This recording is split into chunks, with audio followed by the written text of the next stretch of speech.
Salam, Horas, Bapak Ibu, saudara-saudari yang terkasih di dalam Kristus Yesus.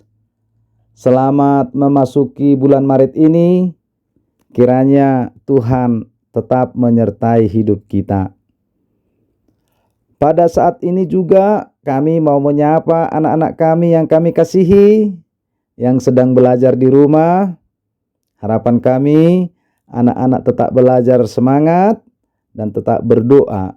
Dan doa kami kepada anak-anak kami semuanya agar anak-anak nantinya menjadi anak-anak yang sukses dan anak-anak yang luar biasa. Selamat belajar anak-anak kami. Tuhan memberkatimu. Bapak, Ibu, saudara-saudari yang terkasih di dalam Kristus Yesus, anak-anak kami yang kami kasihi, pada saat ini kita akan mendengarkan firman Tuhan. Namun sebelum kita mendengar firman Tuhan, mari kita siapkan hati dan pikiran kita. Kita bersaat teduh sejenak.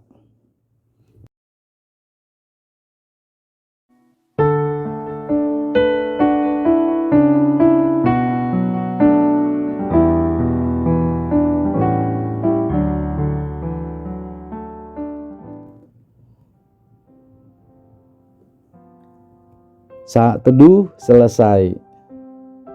Firman Tuhan bagi kita saat ini diambil dari kitab Mazmur pasal 9 ayat 11. Demikian bunyinya, orang yang mengenal namamu percaya kepadamu, sebab tidak kau tinggalkan orang yang mencari engkau, ya Tuhan.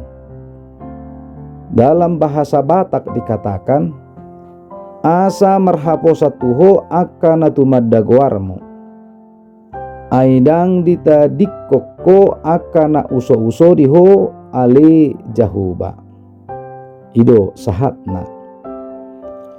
Bapak, Ibu, saudara-saudari yang terkasih di dalam Kristus Yesus dan anak-anak kami yang sedang belajar di rumah, judul dari firman Tuhan bagi kita saat ini yaitu membangun kepercayaan.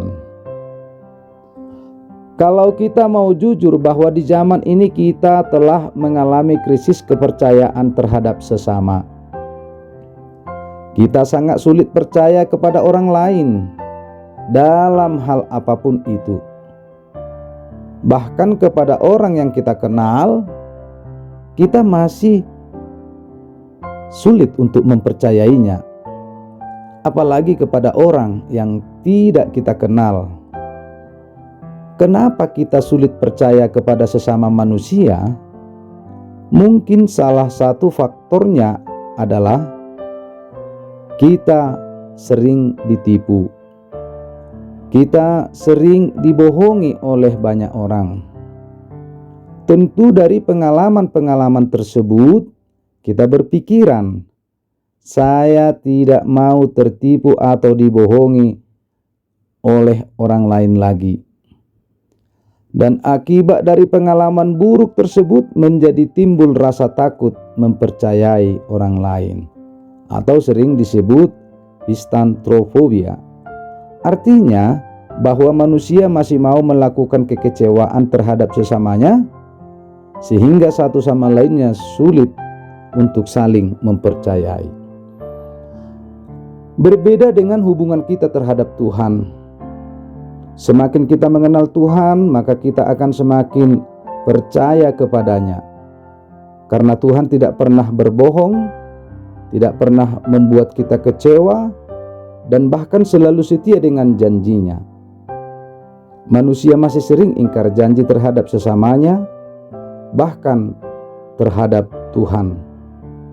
Tetapi Tuhan tidak pernah mengingkari janjinya kepada umatnya. Dia selalu setia dengan perkataan, dan perkataannya benar adanya. Hal itulah yang dirasakan oleh Daud. Persekutuannya yang akrab dengan Tuhan membuat dia semakin percaya kepadanya.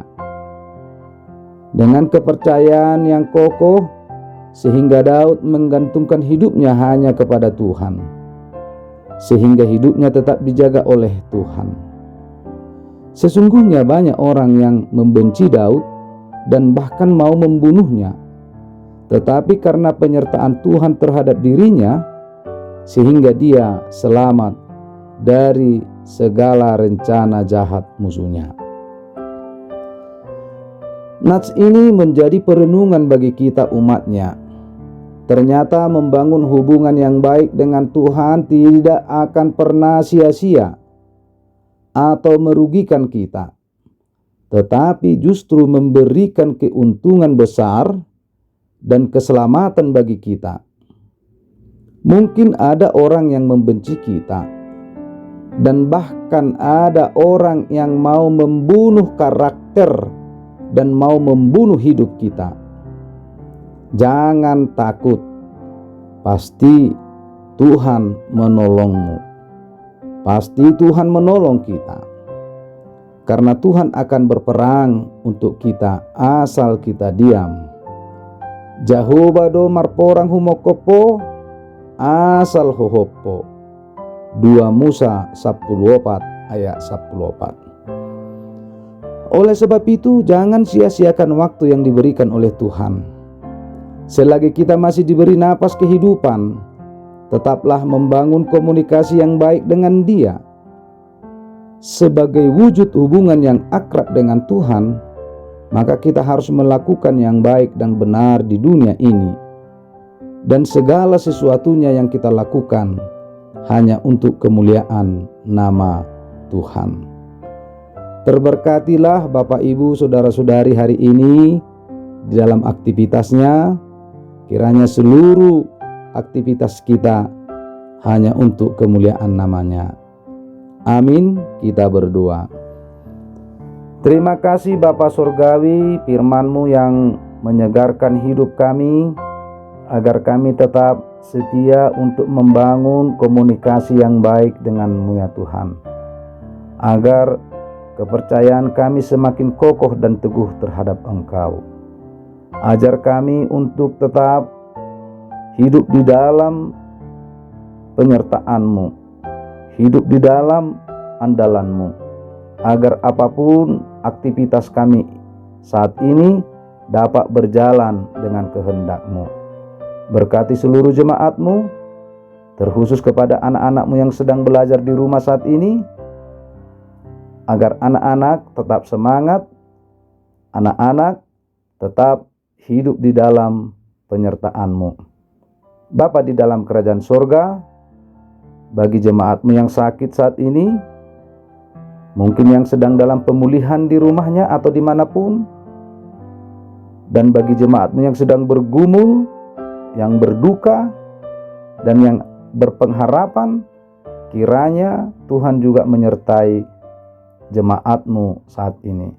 Kami serahkan hidup kami satu hari ini hanya ke dalam tangan pengasihan-Mu. Melalui Kristus Yesus kami berdoa dan mengucap syukur. Anugerah Tuhan kita Yesus Kristus, kasih setia dari Allah Bapa, dan dengan persekutuan Roh Kudus yang menyertai saudara-saudariku sekalian. Amin.